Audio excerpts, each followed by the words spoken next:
Alors bonjour à toutes et à tous, et merci d'assister à cette conférence sur le thème des réseaux sociaux, plus précisément construire un succès durable sur les réseaux sociaux. Donc c'est une conférence qui a été pensée par le magazine entrepreneurial Eco-Réseau Business, que je représente aujourd'hui. Donc, on a notre magazine ici, et vous pourrez retrouver le thème de cette conférence dans ce dernier numéro, le numéro 102, qui traîne un petit peu partout dans le salon. Voilà. Nous avons aujourd'hui 3 intervenants, je pense ce qui se fait de mieux sur le marché, si je peux m'exprimer ainsi, avec Véronique Reissoult, qui est experte en stratégie de réputation à la tête du cabinet Backbone Consulting et spécialisée en communication de crise. Nous avons également Frédéric Fougera, qui est également spécialiste en communication corporate et de crise, avec respectivement les cabinets Cogiteur et Tenkan Paris. Et puis enfin, nous avons Raibed Tari. Donc Fatia, son épouse, n'a pas pu être présente aujourd'hui, mais qui a cofondé l'entreprise Papépille, qui est Top Voice LinkedIn et auteur de l'ouvrage On lâche rien aux éditions Vuibert. Il y a une dédicace après. Et ça commence. N'hésitez pas, c'est juste après. Il y a une dédicace effectivement du livre de Raibed dans le salon à l'issue de cette conférence. Voilà. Donc pour parler des réseaux sociaux, moi je vais commencer par me tourner vers vous, Véronique. Qu'est-ce qui peut faire qu'effectivement, je pense à un chef d'entreprise, un indépendant, un chef d'une petite entreprise, qui n'a pas forcément beaucoup de temps à accorder en réalité aux réseaux sociaux, parce qu'il est concentré sur son cœur d'activité, son cœur de business, qu'il a aussi un tas de choses à faire à côté, comme la gestion, la comptabilité, toute la paperasse, etc. Pourquoi ce serait important pour lui, en plus d'accorder ce temps-là aux réseaux sociaux ? Alors d'abord, moi aussi j'ai écrit un livre, mais mon éditeur est moins efficace que le sien. En fait, pourquoi en plus ? C'est pas forcément en plus. Ça va dépendre de la réalité de votre business. Ça peut être simplement un moyen de promotion. On y viendra. Ça peut être un moyen aussi pour faire valoir votre réputation. Et vous êtes chef d'entreprise et vous avez des réalités de gestion administrative, de relations avec vos banques, de relations avec vos partenaires. Ça va pas de micro, c'est ça ? Oui, carrément que je le bouffe, ouais, ok. Reviens un petit peu en arrière, peut-être, on n'a pas tout entendu. Oui, je disais que c'est pas forcément en plus. Alors, soit c'est les réseaux sociaux sont un moyen pour vendre, et donc c'est pas en plus, c'est un outil à part entière, et consacrer du temps a du sens. Mais admettons que vous soyez un entrepreneur, petit entrepreneur en B2B. Donc là, vous vous dites, bon, est-ce que vraiment c'est utile de passer du temps sur les réseaux sociaux, sachant que je suis déjà débordée ? En fait, passer du temps sur les réseaux sociaux, c'est vous faire connaître. Passer du temps sur les réseaux sociaux, c'est travailler votre réputation. Et tout le monde est sur les réseaux sociaux. Quand je dis tout le monde, si vous êtes une entreprise B2B, bien vos clients sont aussi sur les réseaux sociaux. Mais votre banquier est sur les réseaux sociaux. Vos partenaires le sont aussi. Donc votre réputation, la travailler, ça a du sens parce que quand vous allez avoir besoin de faire un emprunt, de signer un nouveau partenariat, de trouver une extension pour votre activité, enfin bref, globalement, votre réputation, c'est quand même une grande partie de la réalité de la valeur de votre entreprise et de votre propre valeur. Et les réseaux sociaux, c'est une des façons les plus efficaces pour travailler votre réputation. Donc pourquoi y consacrer du temps ? Eh bien, pour cette raison-là. Après, y consacrer du temps, si vous êtes bien organisé et si vous savez exactement ce que vous racontez et pourquoi vous le racontez, c'est plutôt gérable. Alors, on va avoir un exemple là de quelqu'un qui sait faire beaucoup de choses. Il est un peu suractif, donc pas tout à fait révélateur des êtres humains normaux, mais quand même, vu le nombre d'activités, et il arrive quand même à trouver du temps sur les réseaux sociaux, c'est la preuve qu'en étant organisé, on y parvient. Et organiser, ça veut dire aussi réfléchir à ce que l'on veut dire, pourquoi on le dit, et exactement où on le dit.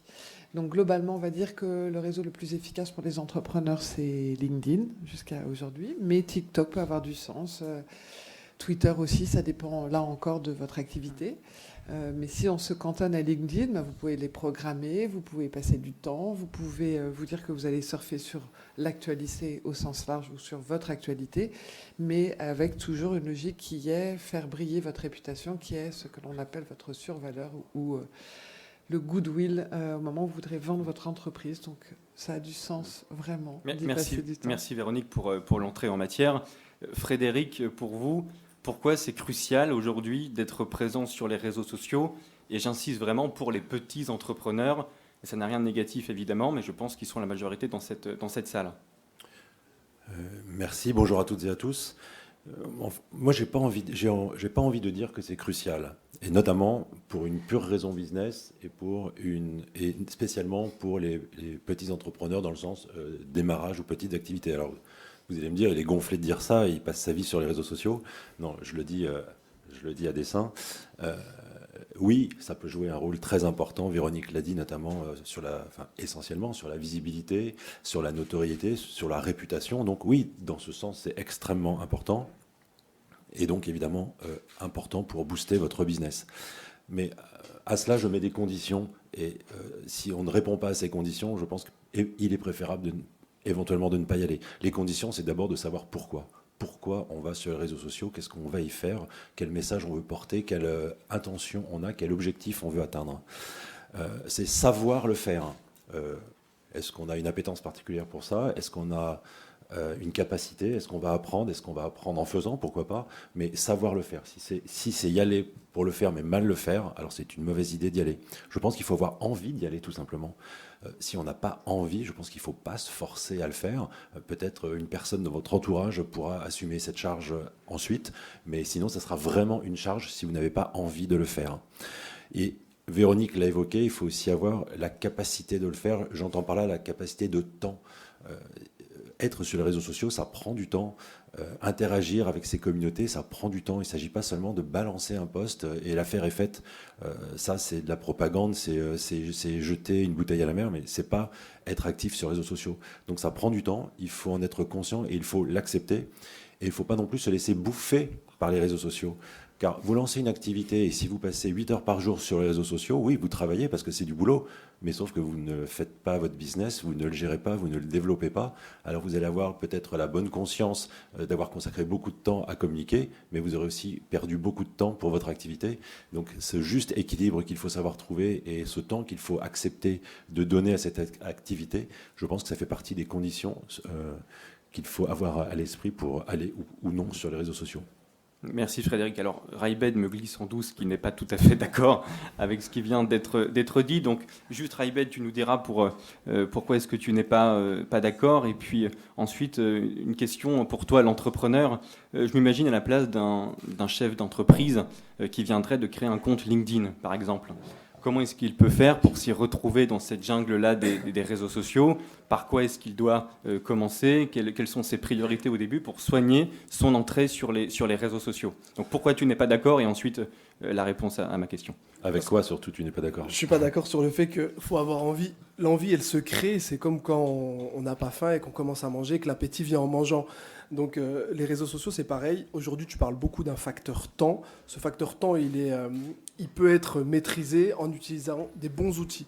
Aujourd'hui, il y a l'intelligence artificielle qui est dans le game. Donc ça veut dire que quand vous voulez créer un post, avant écrire, moi, ça me prenait 4 heures de temps. Aujourd'hui, j'utilise des assistants où je vais pouvoir partager l'idée que j'ai envie de donner aux gens qui me suivent sur les réseaux sociaux. Et l'IA va m'aider à rédiger ce post. Avant, ça me prenait 4 heures. Maintenant, ça me prend 5 minutes. Et je vais vous montrer avec un exemple hyper concret que c'est assez simple. Par exemple, là, je suis en train de faire une conférence au SME et je vais créer un contenu là avec vous. Est-ce que vous êtes chaud? Hey, donc, ils sont chauds. Donc, on est venu vous expliquer comment partager sur les réseaux sociaux du contenu. Donc, d'être créateur de contenu qui vont servir vos business. Donc là, je suis en train de faire un post et je vais leur expliquer ce que c'est que Miyakito. Miyakito, c'est un assistant. Vous allez, avec un simple vocal, dire ce que vous avez envie de partager. Ça va vous écrire votre post et je vais vous montrer comment. Là, j'ai juste fait une vidéo que je vais pouvoir partager. Et un assistant aujourd'hui qui va vous faire gagner énormément de temps, c'est simple. Pour partager sur les réseaux sociaux, quand vous commencez, moi j'étais comme vous, moi j'étais infirmier à la base, donc les réseaux sociaux, j'y connaissais rien. Après j'ai créé une boîte et je me suis dit, il faut que je trouve des clients. Pour trouver des clients, il fallait que je partage sur les réseaux sociaux. Et moi je fais 60% de mon chiffre d'affaires sur LinkedIn. Je reçois directement des commandes, vous voyez, je fais des biscuits. Et les biscuits, je pourrais les vendre sur Instagram, mais comme tu l'as dit tout à l'heure, et toi aussi, les clients, pour que les gens achètent des biscuits, il faut qu'ils aillent sur LinkedIn. Les acheteurs, ils sont là-bas, les responsables de rayon, ils sont là-bas. Donc Ouais, je vois que vous me regardez, tenez, vous pouvez goûter. Hop, comme ça. J'ai l'habitude de faire des petits lancers de papépi. Hop, hop. Allez, et je vous en fais un dernier. Putain, d'habitude, les gens, ils crient quand je lance des papépis. Là, vous êtes tout timide. Mais on n'est pas au Stade de France encore. Et là, grâce à un assistant, déjà, pour pouvoir partager spontanément, il faut que je comprenne ce que je vais partager. Et il faut que je sache qui je suis. Donc voilà, moi je vends des biscuits, je vais les vendre à des acheteurs. Donc je vais partager déjà comment je crée mes biscuits, où je les produis. Et je vais faire un espèce de persona avec des thématiques. Donc je vais parler des ingrédients, je vais parler de la fabrication, du Made in France. Je vais aussi parler que je suis en reconversion professionnelle. Et je vais partager spontanément aux gens qui me suivent. Sachez que vous aussi, vous avez tous un storytelling à partager. Et c'est ça en fait qui va faire que votre contenu il est engageant et qui va créer de l'interaction. Et comment on commence? C'est tout simple. Regardez l'assistant. Est-ce que tu peux m'écrire un post LinkedIn, dire que je suis OSME, que je suis avec des freelances qui sont en train de me regarder, me dire mais comment moi je vais partager sur LinkedIn parce que je souffre de la page blanche? Eh bien que ça commence par juste identifier quelque chose que vous vivez et que vous partagez avec une structure très simple. C'est d'identifier quelque chose que vous vivez, en ressortir une problématique parce qu'on a tous des problèmes et quelles sont les solutions, vous, que vous avez mis en place ou que vous avez peut-être demandé un conseil aux gens sur LinkedIn et dire comment vous avez eu la solution à ce problème. Et une fois que vous faites ça, vous avez partagé et moi, je fais juste envoyer. Mon assistant, il va m'écrire mon post LinkedIn. J'ai fait la vidéo, j'ai plus qu'à poster. Ça m'a pris 2 minutes. Donc aujourd'hui, il faut que vous vous concentriez sur le contenu et que vous sachiez vraiment ce que vous voulez partager. Mais on va aller en profondeur un peu plus. On attend que l'IA rédige le post. Mais la question suivante pour Frédéric. Quand un entrepreneur, effectivement, prépare un contenu sur les réseaux sociaux, à quoi est-ce qu'il doit penser en priorité, vraiment dans le sens, dans l'intérêt de maximiser l'engagement sur ses posts, sur ses publications? Eh bien, je n'ai pas envie de dire à quoi il doit penser, mais plutôt à qui. Parce qu'en fait, quand on communique de façon générale d'ailleurs, et notamment sur les réseaux sociaux, on ne pense pas à soi, on ne se parle pas à soi-même, mais on s'adresse aux autres. Une phrase qui est connue, une phrase de grand-mère qui est connue de tous, mais c'est « parlez-moi de moi, il n'y a que ça qui m'intéresse ». Donc en fait, il faut raconter votre histoire avec votre authenticité, avec votre singularité, mais il faut raconter votre histoire de la façon qui va intéresser votre cible. Si vous parlez de vous, si vous êtes auto-centré sur votre personne, si vous faites le show autour de vous, mais en fait vous ne répondez à aucun besoin. Vous ne servez pas la communauté à laquelle vous vous adressez. Donc il faut raconter, on l'a dit, la bonne histoire, s'adresser à sa cible et aussi le faire au bon endroit. C'est ce qui a été évoqué. Est-ce que je m'exprime sur LinkedIn? Est-ce que je m'exprime sur Instagram? Est-ce que je m'exprime sur TikTok? Est-ce que je m'exprime sur les trois, mais de façon différente? C'est ça qui est important. Donc, comment et à qui je m'adresse? Plus important que le quoi. Le quoi, c'est en tout cas ce qui intéresse la personne que je veux toucher. C'est la cible qui prime sur le contenu. Est-ce qu'on doit non, je dis, la cible ne prime pas sur le contenu. Non, bien sûr. Okay. Le contenu est clé.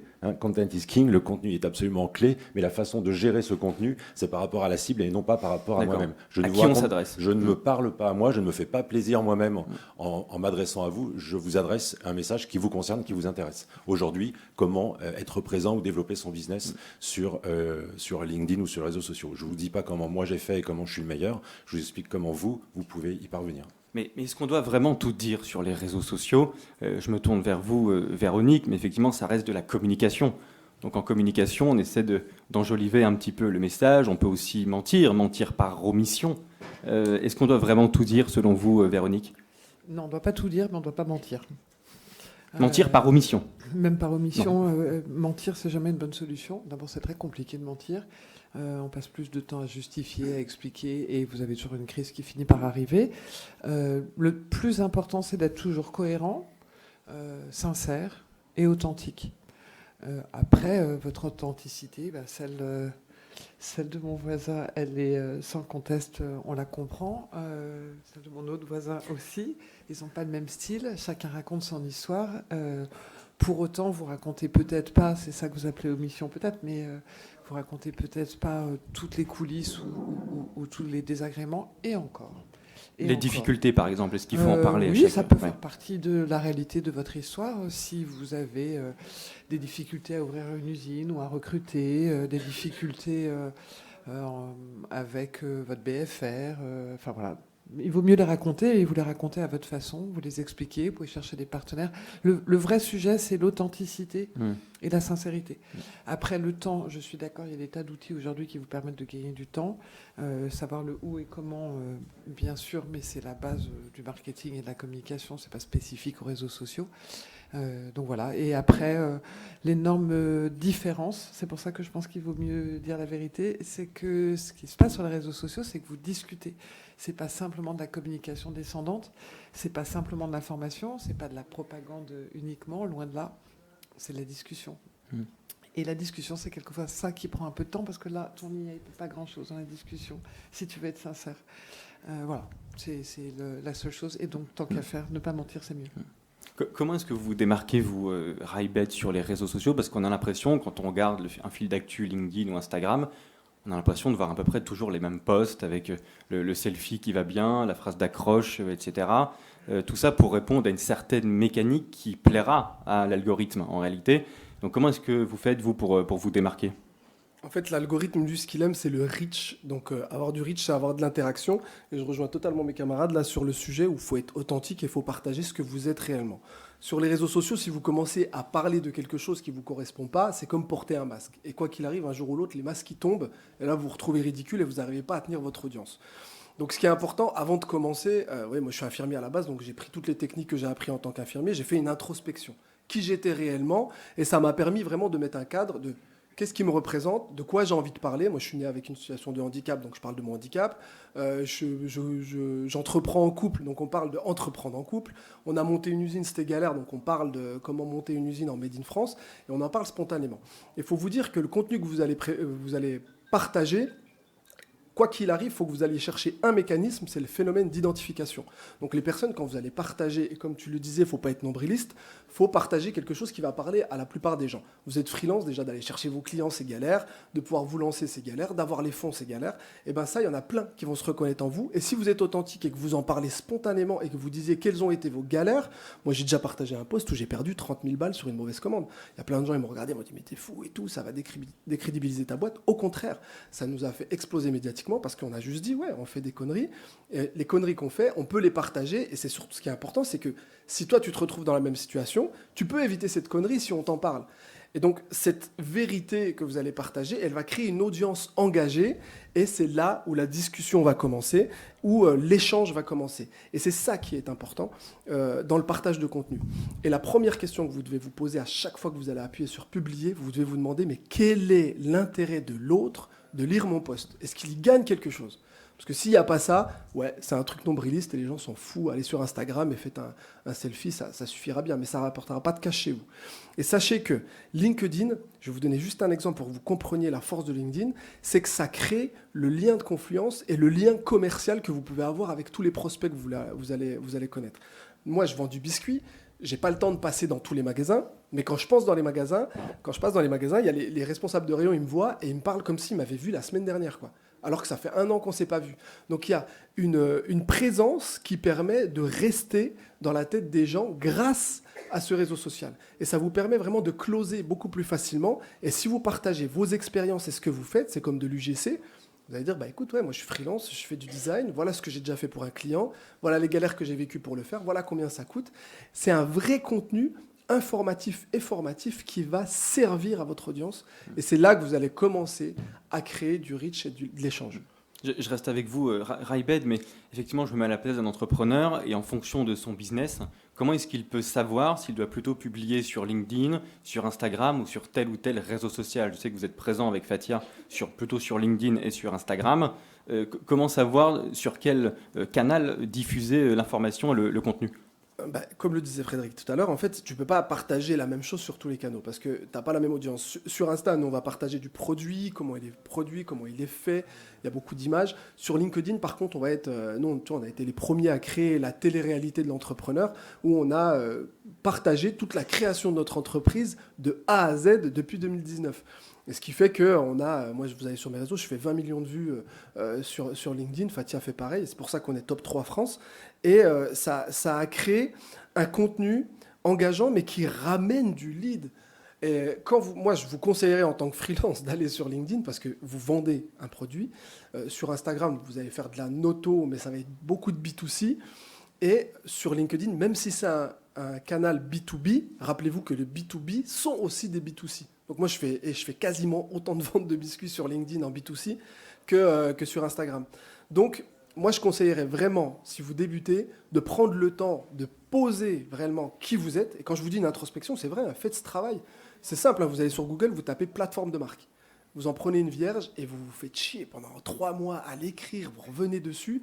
Vous allez pouvoir détailler qui vous êtes, quelle est votre proposition de valeur, quelles sont vos valeurs. D'habitude, on le fait pour un produit, mais là, vous êtes votre propre produit.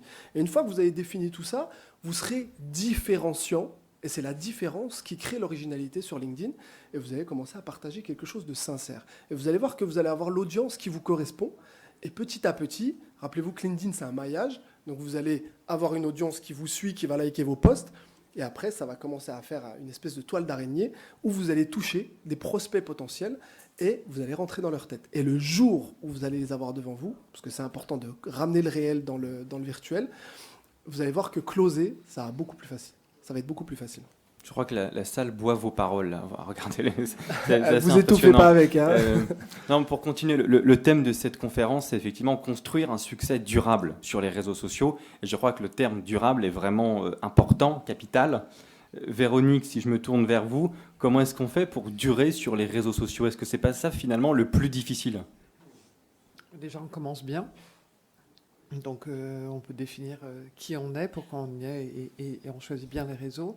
Alors, plateforme de marque, oui. Moi, je dirais si on s'adresse à des individus, si vous êtes des free, je vous conseille de plutôt faire votre ikigai et d'aller regarder sur le web ce qu'est un ikigai.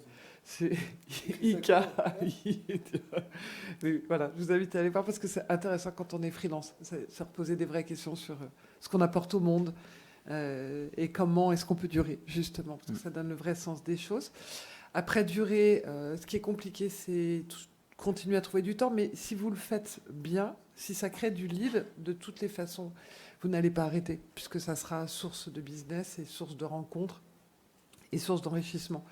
La difficulté, c'est si vous commencez mal, si vous n'êtes pas cohérent, là, effectivement, durer, c'est impossible. Mais si vous êtes sincère, vous allez même avoir des gens qui vont venir vous nourrir, vous allez avoir des échanges qui vont être denses, et pas que sur LinkedIn, d'ailleurs, hein, sur d'autres réseaux. Donc voilà, durer, ça veut... Enfin voilà, la clé pour moi, c'est bien commencer. Frédéric, est-ce que vous partagez les propos de Véronique? Comment est-ce qu'on fait pour durer sur les réseaux sociaux? Car ça suppose évidemment de savoir entretenir une communauté au quotidien. Alors déjà, pour entretenir une communauté, il faut la créer. Donc je pense que pour durer, il faut préalablement... il faut commencer par créer sa propre communauté.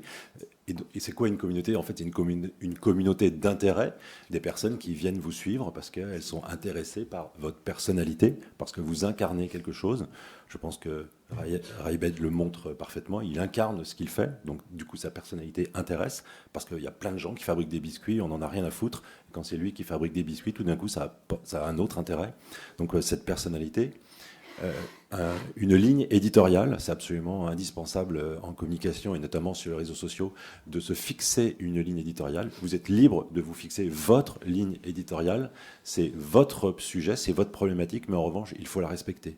Vous devez respecter ce pourquoi vous communiquez et ce pourquoi une communauté de gens vous suit.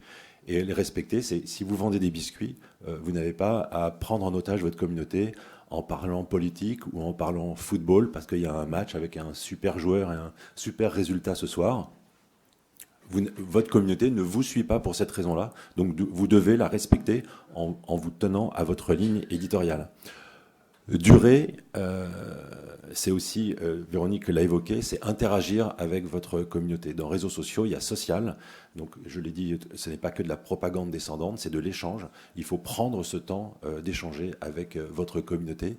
Il y a des gens qui commentent, il y a des gens qui critiquent, il y a des gens qui vous soutiennent. Il faut venir les remercier, il faut venir échanger avec eux, il faut leur apporter cet échange, parce que c'est eux qui participent aussi à faire grossir votre communauté, votre audience, et donc votre notoriété et votre réputation, voire votre influence. Je pense que pour durer, il est important de savoir créer des rendez-vous. Alors, ça ne fonctionne pas dans toutes les activités, forcément dans tous les secteurs, mais créer des rendez-vous, ça veut dire créer des attentes et donc créer du désir. C'est-à-dire que votre communauté, elle ne passe pas par hasard sur vos comptes et tout d'un coup, une publication apparaît. C'est qu'elle sait aussi que peut-être tel jour, telle heure, il va y avoir une publication et donc elle est en attente. C'est créer donc du désir.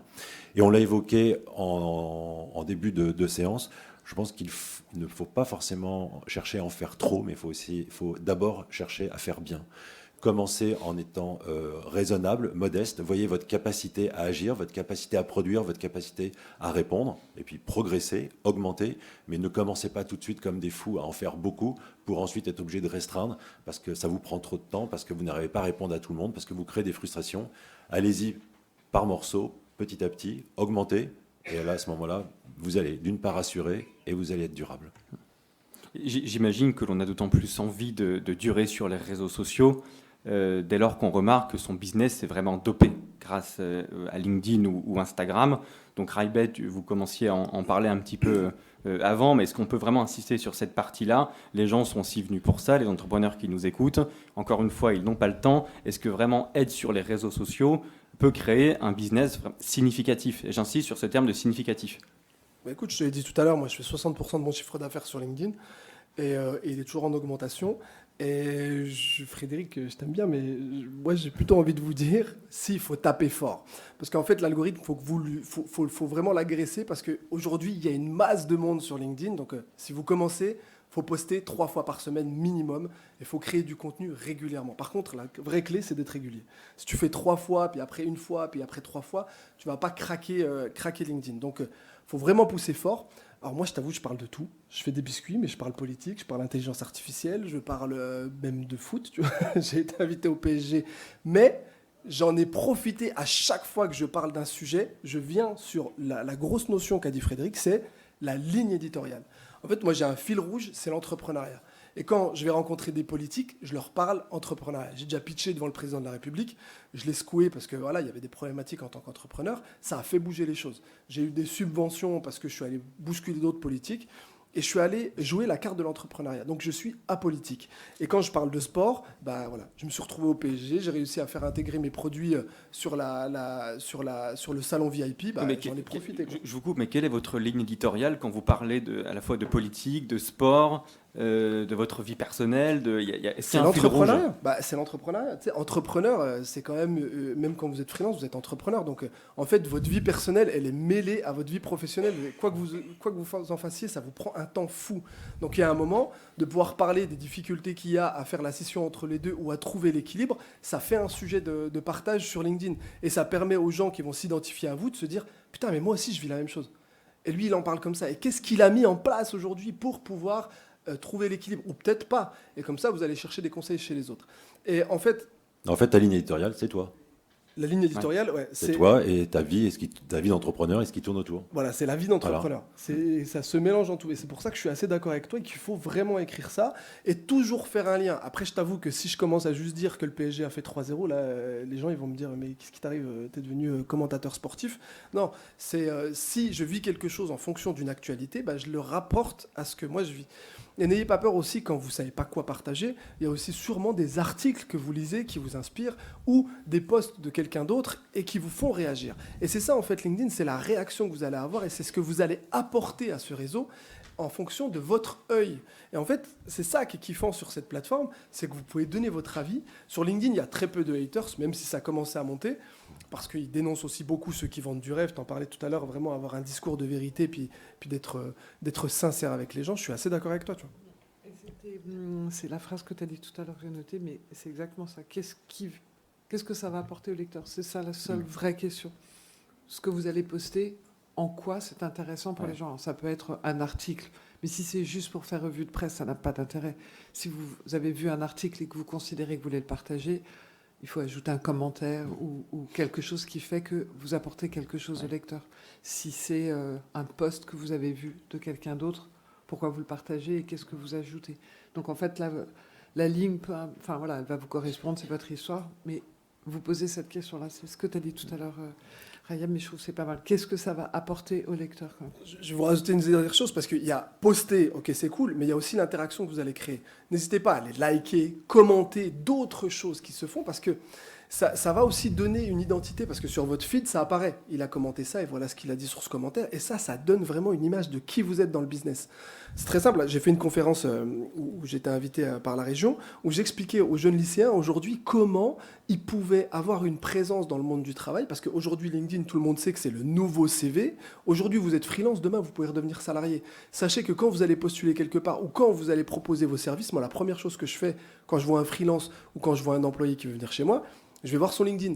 Ça me donne vraiment une identité de qui il est dans le business. Est-ce que c'est quelqu'un, déjà, un salarié qui était dans son ancienne boîte, qui en parle, parce que vous êtes les premiers ambassadeurs de la boîte ou des boîtes avec qui vous travaillez. Est-ce qu'il commente, est-ce qu'il partage à l'écosystème entrepreneur ? Et ça me permet vraiment d'avoir son identité en tant que travailleur. Et ça, je pense que c'est quelque chose que vous ne devez pas négliger. Si vous ne partagez pas, votre présence, elle est visible aussi avec les commentaires et les likes, et vous créez votre communauté. Et ça crée des synergies. D'où l'importance évidemment de soigner son profil LinkedIn. Moi, il y a quelque chose quand même que j'aimerais aussi revenir, et puis qu'on doit raconter à notre public aujourd'hui, mais effectivement, accepter d'être présent sur les réseaux sociaux, c'est assumer de s'exposer aux critiques aussi, et notamment aux critiques publiques. Alors qu'est-ce qu'on en fait de ces critiques-là, de ces commentaires négatifs ? C'est évidemment pas toujours agréable. Donc je me tourne vers nos deux spécialistes en communication de crise. Frédéric peut-être pour commencer et puis ensuite Véronique. Est-ce qu'on doit répondre à toutes les critiques, y compris donc négatives ? Et si oui, comment ? C'est moi qui commence ? Allez-y Frédéric. Alors, faut-il répondre à tout ? Mon principe général, c'est oui. Oui, parce que comme l'a dit Geoffrey, on joue le jeu de s'exposer, donc on joue le jeu à fond. C'est engageant, c'est un engagement de s'exposer, c'est une prise de risque. Et les critiques font partie de ce jeu et de cette prise de risque. Et je pense que c'est intéressant de garder le mot « jeu » à l'esprit pour éviter d'y mettre trop d'affect, de se sentir trop personnellement attaqué. Les gens qui vous attaquent, qui vous critiquent, en fait, ne vous connaissent pas, ne savent rien de vous, ne savent à peu près rien de votre parcours, même s'ils sont allés vous googliser ou aller sur LinkedIn. En fait, ils ne vous connaissent pas. Donc, c'est pas vous qu'ils attaquent. Quelque part, ils expriment un fantasme, une réaction de ce que eux ressentent, de ce que vous pouvez représenter, mais ce n'est pas vous qu'ils attaquent. Donc, il faut essayer, et je vous dis pas que ce soit facile, c'est assez compliqué, mais il faut vraiment essayer de faire un pas en arrière et de réaliser que c'est pas votre personne qui est attaquée directement, même si c'est vous qui vous prenez une baffe ou un coup de poignard. Si mon principe général est oui, ça veut dire qu'il faut remercier, qu'il faut commenter, on l'a dit. Avant même les réseaux sociaux, il faut aller répondre aux avis que vous pouvez recevoir sur Google. C'est très, très, très exposant, c'est très important. Il faut absolument, oui, répondre aux avis négatifs. C'est très important de répondre aux avis négatifs pour ne pas laisser une parole, une empreinte négative sur votre activité, mais y apporter une réponse. Ça participe aussi à l'engagement qu'il peut y avoir ensuite sur votre nom. Attention, quand vous répondez à une critique négative, comme à toute critique d'ailleurs, mais surtout à une critique négative, votre réponse, c'est pas faire la peau de celui ou de celle qui vous a laissé un message, parce que là, c'est négatif pour vous. Non, vous répondez à l'ensemble de votre communauté, vous répondez à l'ensemble des personnes qui vont pouvoir, un jour ou pas, prendre connaissance de l'agression dont vous avez été victime et de la réponse que vous apportez. Donc vous ne répondez pas qu'à la personne que vous allez vouloir mettre à plat pour vous venger parce que vous avez été vexé. Non, non, vous répondez à l'ensemble des lecteurs, et donc avec la courtoisie, en gardant le professionnalisme qui est nécessaire. Donc répondre oui, je mets une exception. L'exception, c'est l'agressivité, la violence, les insultes. Là, on n'est pas supposé subir ce genre de choses. Je peux vous renvoyer à une tribune que j'ai rédigée il y a quelques temps, toujours valable, qui s'appelle « Les réseaux sociaux n'auront pas ma peau ». Vous aurez une explication un peu plus longue de mon propos.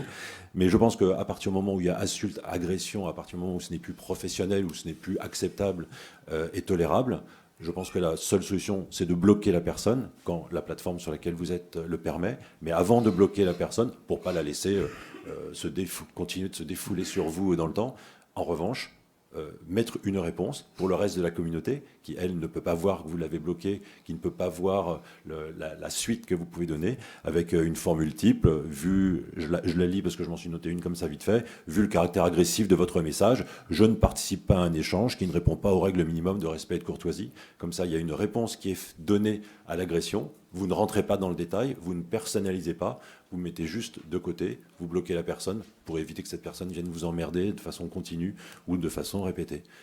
On n'a pas à subir des agressions ou des violences, mais comme on s'expose, on doit aussi jouer le jeu de cette exposition et accepter les échanges et aussi les critiques qui parfois peuvent être très utiles. Véronique, comment est-ce qu'on répond donc aux critiques négatives ? Déjà, moi, je n'ai jamais bloqué, mais on y reviendra, jamais. Toujours bloquer les emmerdeurs. Et ne t'arrête pas, ceux qu'on a, il y en a un autre plus loin. Mais bon.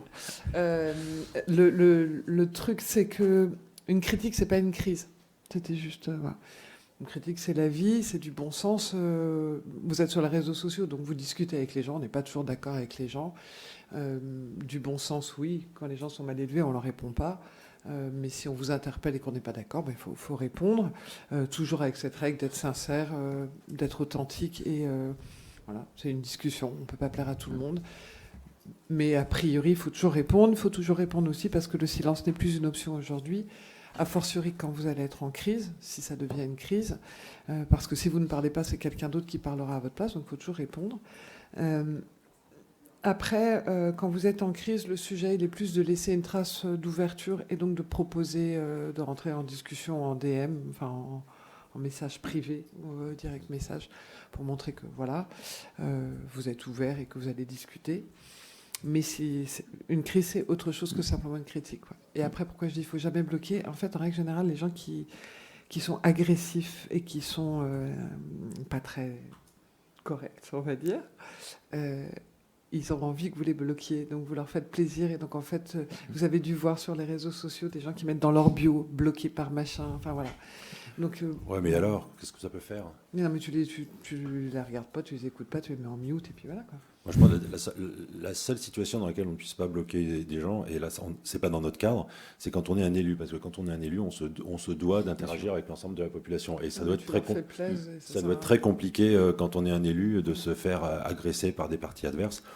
Quand on est un entrepreneur, quand on est un particulier, il n'y a aucune raison d'accepter, de tolérer, de subir des insultes, des agressions. Moi, je recommande plutôt de bloquer. J'entends Est-ce que vous avez reçu des critiques ou est-ce que vous avez traversé une crise déjà, Raibed ? Oui, on en a eu plusieurs. Une fois, on avait fait un post où juste on avait dit qu'on était allé chercher une pièce en Chine en avion et puis on a tous les haters du greenwashing qui sont venus, qui ont dit « Ouais, non, mais tu prends l'avion. Ouais, mais il n'y a pas le choix. Tu dois aller chercher une pièce. Je ne pouvais pas y aller en vélo, quoi. » Donc, et ce post-là, on a eu des conseils, des gens qui nous ont dit « Effacez le post, effacez le post. » Non, on ne l'a pas effacé, on l'a laissé parce que en réalité, c'était un post qui a vraiment créé une réelle leçon. Parce que nous, on l'a fait en termes de communication. Il y en a plein qui ont dit « Ah, ça y est, ils ont enfin fait leur première erreur de communication. » On a dit « Ok, comme ça au moins on apprend, est-ce que c'était réellement une erreur ?» Et en fait ça a créé un débat, je crois qu'il y a eu plus de 5 millions de vues sur le post. Vous avez répondu quoi donc concrètement ? Franchement on allait un par un, on a expliqué très spontanément en disant écoutez, nous il fallait qu'on aille chercher une pièce, on pouvait pas la faire en France, ça nous coûtait 5 fois le prix, on n'a pas les moyens, puis on est allé, puis on a d'autres qui sont venus, notre communauté est venue dire non, il faut endiguer, il faut comprendre aussi la réalité du Made in France, on peut pas tout faire en Made in France, sinon on tient pas. Donc à un moment, ok, je veux bien prendre en Made in France, mais si c'est pour couler ma boîte, ça devient galère. Ça aussi, j'en ai parlé au président, et il a tout à fait compris.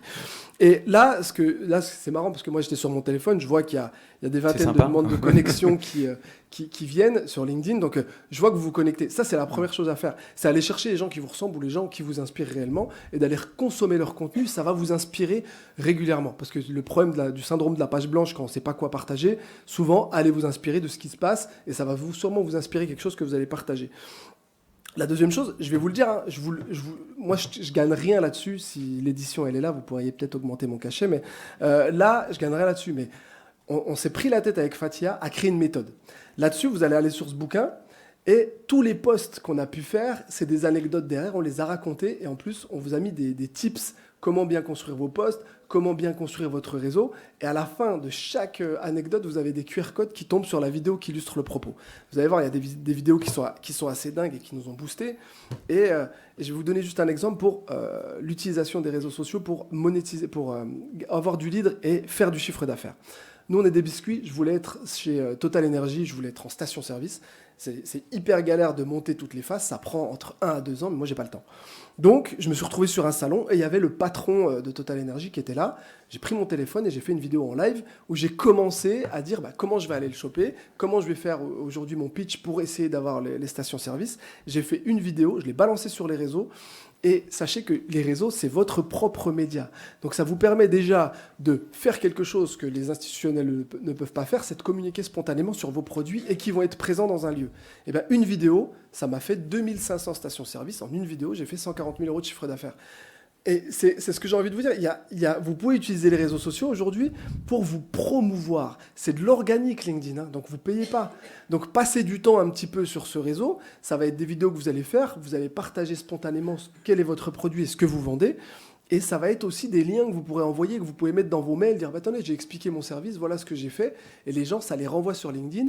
Ils vont lire les commentaires de vos clients quand ils sont dit ah super, ouais, c'est vrai que ce qu'il m'a fait, c'est génial. Et vous allez voir que c'est encore différent des avis Google parce qu'il y a une interaction sur ce que vous avez partagé. Et ça va vraiment vous créer du lead.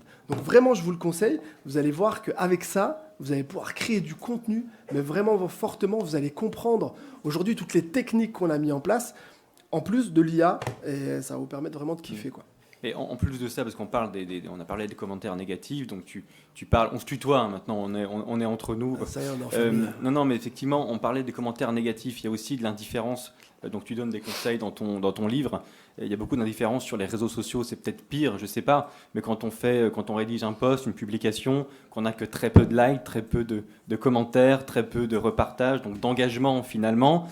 Comment rester motivé? Comment les entrepreneurs, les petits entrepreneurs peuvent rester motivés et ne pas se décourager quand la mayonnaise ne prend pas justement? Frédéric, il l'a dit tout à l'heure, en fait, tu as un objectif. En fait, si tu as un objectif, c'est comme quand tu fais du sport. Tu peux pas te dire, ça y est, tu vas courir le 100 mètres comme Usain Bolt alors que tu viens à peine de commencer à remettre ton short, tu vois.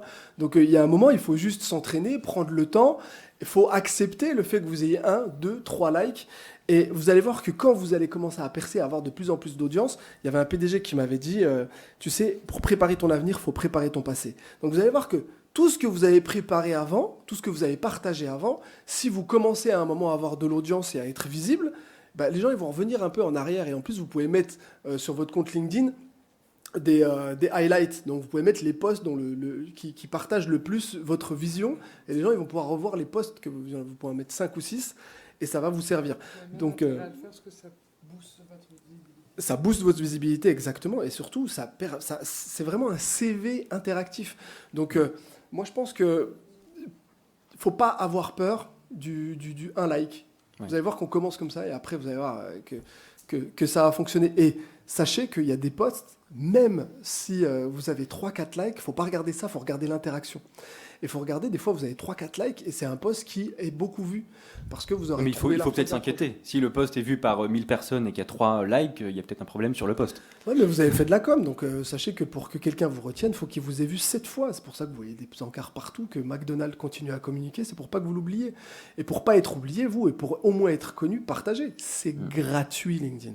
Vraiment. Et vous allez voir que un post va faire une grosse visibilité, après il y en a un autre qui va faire moins. Il ne faut pas vous fier à ça. Il faut rester constant et il faut être, comme le disait tout à l'heure Frédéric, t'as vu, je te cite beaucoup quand même. Hein. Oui, mais ça prouve qu'on est relativement d'accord. Hein. Il faut kiffer ce que vous faites. Et en fait, il faut juste être en accord avec ce que vous partagez. Et si vraiment vous partagez spontanément, déjà vous allez être fier de ce que vous partagez à l'audience. Les gens qui vous suivent vont être contents de vous suivre. Et au final, ça va finir par mordre. Je vois que le temps tourne, mais dernière question pour conclure. À chacun, nous sommes là pour donner des conseils avant tout. Selon vous, quels conseils priment sur tous les autres pour réussir sur les réseaux sociaux? 1 minute chacun. Le conseil à retenir pour les personnes qui vont sortir de cette salle. C'est pour moi, les réseaux sociaux pour un entrepreneur, oui, 5 conditions. Savoir pourquoi, le vouloir, avoir une ligne éditoriale et s'y tenir, être authentique et singulier, et surtout, et aussi accepter d'y consacrer le temps nécessaire. Véronique. On lâche rien aux éditions Vuber.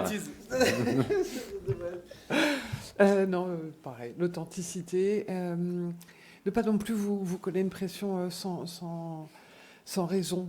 Effectivement, les likes, c'est un objectif, mais c'est pas forcément le principal. Déjà, de régulièrement publier, vous allez finir par être vu. Ne pas se décourager si vous n'avez pas des résultats tout de suite, parce que ça prend du temps. On a beau là... il a fait le crâneur, mais ça prend du temps quand même au début pour émerger. Et puis, plus vous serez sincère, plus vous partagerez, plus vous raconterez la réalité de qui vous êtes, ce que vous faites, plus vous aurez du succès. Moi, je vous répète la phrase, c'est quel est l'intérêt pour les autres de lire votre post? Posez-vous toujours cette question avant que vous appuyez sur publier. Les derniers conseils que je vais vous donner, ils vont être pratiques. Mettez dans votre calendrier un temps de travail pour vos posts. Vous pouvez les programmer aujourd'hui, vous pouvez les écrire à l'avance. Donc comme ça ne vous bouffe pas du temps. Vous prenez un temps sur votre planning.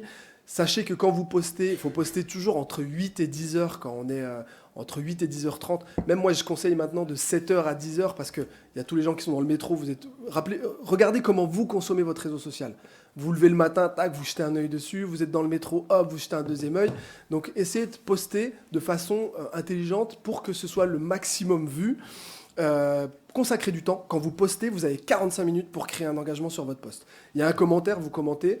Mettez plus de 6 mots, parce qu'en dessous de 6 mots, l'algorithme il a toujours tendance à dire que vous faites une réponse un peu automatique. Donc mettez au moins 6 mots dans vos réponses. Faites des pods. Vous avez sûrement des pods qui sont sur LinkedIn. Créez un groupe WhatsApp. Vous dites écoutez, on va se filer de la force pendant un moment. Vous mettez vos posts, vous filez de la force mutuellement parce que c'est un maillage. Et comme ça, vous allez récupérer les réseaux de chacun. Et ça va vous servir aussi. Donc pensez à ces petites techniques. C'est des petites techniques vite fait, mais elles permettent vraiment de créer un engagement et d'augmenter votre réseau rapidement. Faites-le vraiment dans les 45 minutes. Ouais, vous avez 45 minutes parce qu'après, sinon, l'algorithme ne kiffe pas. Et embêtez-vous, c'est pour ça, choisissez un temps où vous êtes dans le métro. Comme ça, quand tu es posé, tu as 45 minutes, le temps que tu arrives au boulot, et tu partages un maximum de commentaires. Il y a une autre technique aussi que j'ai testée il y a pas longtemps, c'est que si vous avez un sujet que vous tirez sur le temps, alors je ne peux pas vous dire quoi, moi j'avais fait un voyage que j'ai documenté de A à Z où je suis allé rencontrer des entrepreneurs et j'ai fait du business, j'ai partagé spontanément ce que je faisais, et ben il y a des posts qu'on fait des millions, donc du coup les posts que je partageais, je prenais le lien et j'allais le copier en commentaire en disant aux gens si vous voulez la suite de l'histoire, regardez, j'ai continué à la raconter. Donc en fait, tout le lead que j'avais eu sur ce post-là, je les ai ramenés sur d'autres posts. Et en fait, ça a fait péter tous les posts.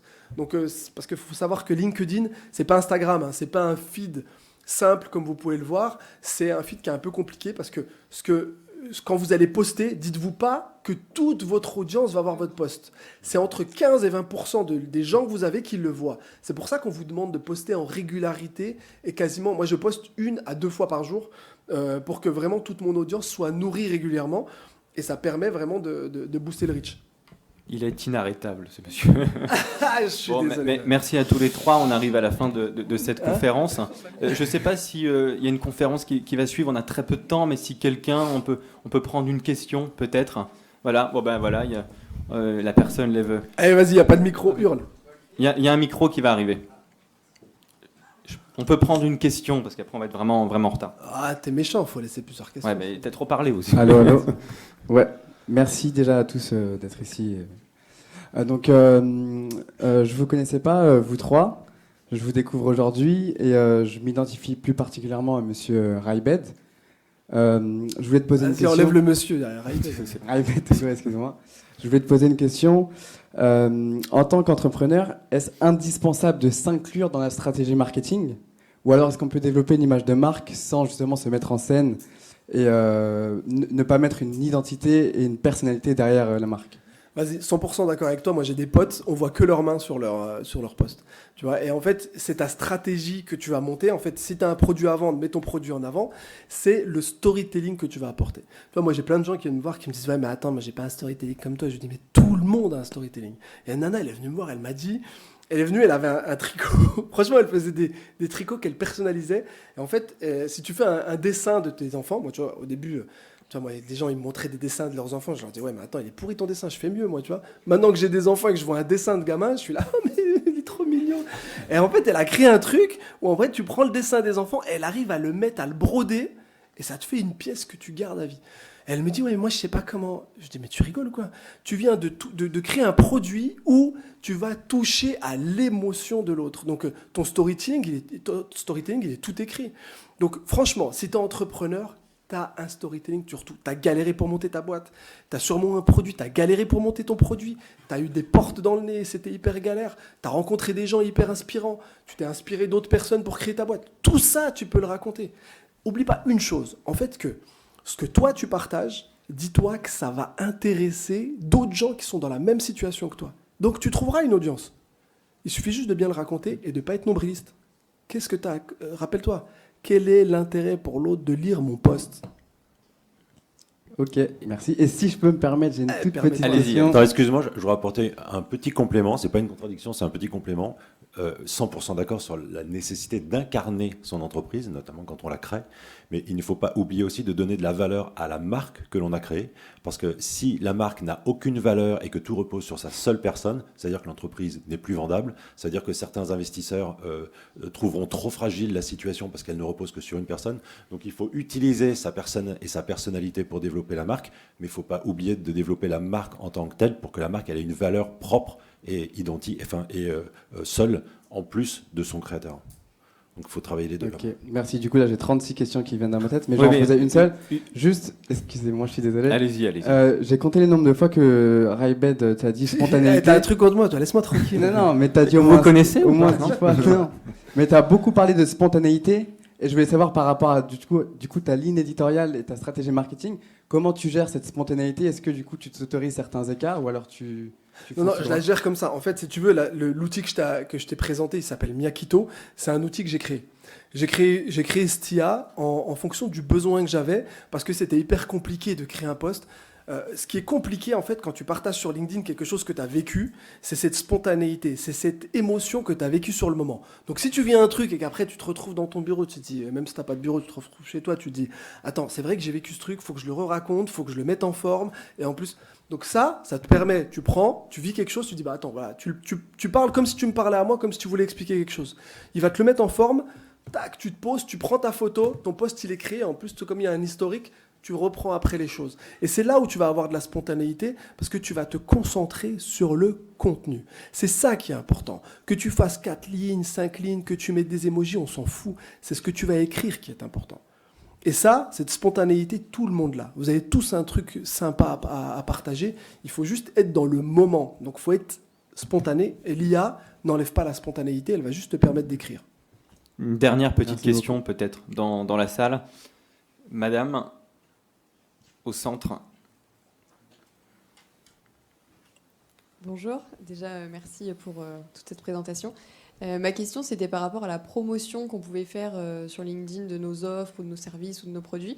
Quelle part on donne à ça entre ce qu'on raconte un peu au quotidien, voilà, qui fait partie du storytelling, qui fait partie de fidéliser sa communauté, et la part de promotion. Et qu'est-ce que vous pensez en fin de post, vous savez, quand on dit, quand on se présente en une phrase et qu'on met un lien, enfin voilà, est-ce que ça c'est recommandé ou pas?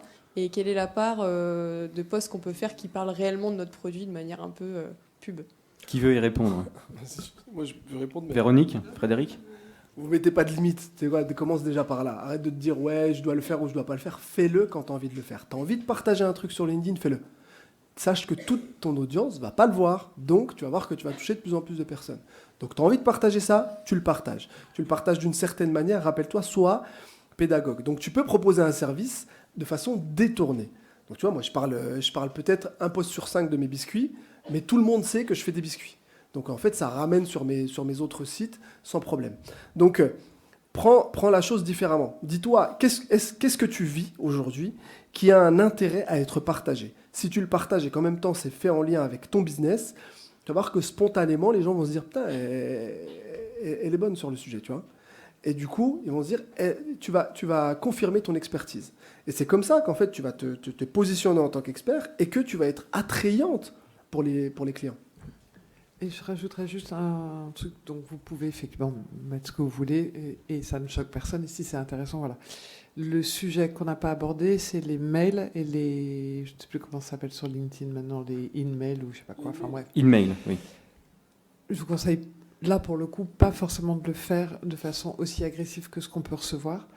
Pourquoi ? Parce que depuis le début, on parle d'une rencontre, d'une discussion, de valoriser votre expertise, de faire en sorte que des gens qui sont intéressés par ce que vous allez poster vont venir vers vous spontanément. L'email, c'est assez agressif. Et non seulement c'est agressif, mais en règle générale, vous avez passé beaucoup de temps à essayer de contacter des gens qui ne sont pas intéressés. Quelqu'un qui va lire un post où vous décrivez votre expérience va rentrer en contact ou à un moment donné viendra vers vous. Donc voilà. Donc c'était juste ça, parce que je l'ai vu souvent et c'est assez pénible. Frédéric, le mot de la fin, peut-être ? Non, plutôt une dernière question. Il y a encore une question ? Ultime. Allons-y. Oui, merci beaucoup, c'est passionnant. Une petite question, quelles sont les limites à la sincérité ? Parce que moi, effectivement, je suis complètement d'accord, il faut être honnête, mais est-ce qu'il y a des authenticités qui peuvent nous perdre, se faire griller et ensuite ne plus rien poster ? Est-ce qu'il y a au moins un exemple que vous auriez d'authenticité à ne pas montrer ? Donc les limites de la sincérité. Moi, j'ai envie de dire que les limites de la sincérité, c'est l'objectif de servir votre business. Est-ce que votre sincérité va servir votre business ou est-ce qu'elle risque de le mettre en cause ou de dégrader votre image ou de créer un souci ? C'est ça la seule limite. L'objectif quand même final, initial et donc final, c'est de servir votre business. Moi, c'est surtout. C'est à vous de faire preuve du discernement nécessaire en fonction de vous, de votre business, de la situation, du contexte. Donc c'est différent pour chacun, mais La limite pour moi, c'est le bon sens et la bonne éducation. Vous insultez pas les gens, enfin voilà. Le reste, il n'y a rien qui vous cramera, sauf si vous avez fait une grosse bêtise et que vous l'avez pas assumé. Mais sinon, du bon sens et de l'éducation, et voilà. Écoute, je vais te donner un exemple très concret. Moi, j'ai une usine de production de biscuits. J'ai dû sous-traiter la production à un moment quand on a explosé en termes de chiffres. On a travaillé avec un industriel. Il n'a pas suivi les recettes. On a eu une dégradation de la qualité. J'ai fait une vidéo dans l'usine en m'excusant, en disant aux gens, écoutez, regardez, on apprend. On a fait des biscuits, on a livré des biscuits que vous avez goûtés. Regardez, il y a des biscuits qui étaient mal cuits parce qu'ils ont mal calibré le four.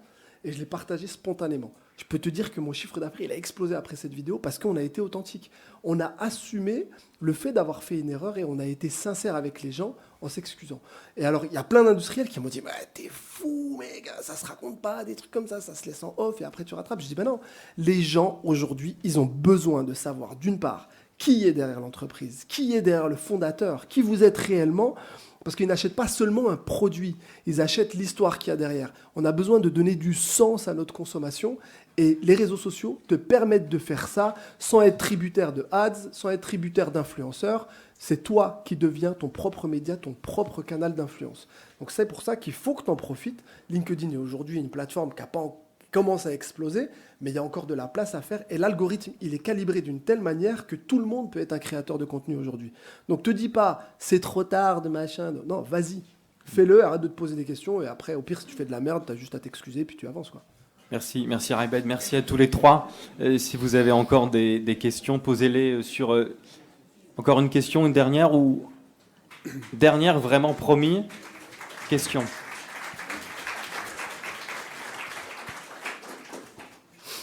Merci pour l'opportunité et pour vos conseils. Je suis une jeune entrepreneuse. J'ai lancé récemment la page Instagram de No Plane to Go. Oh, bravo, on l'applaudit.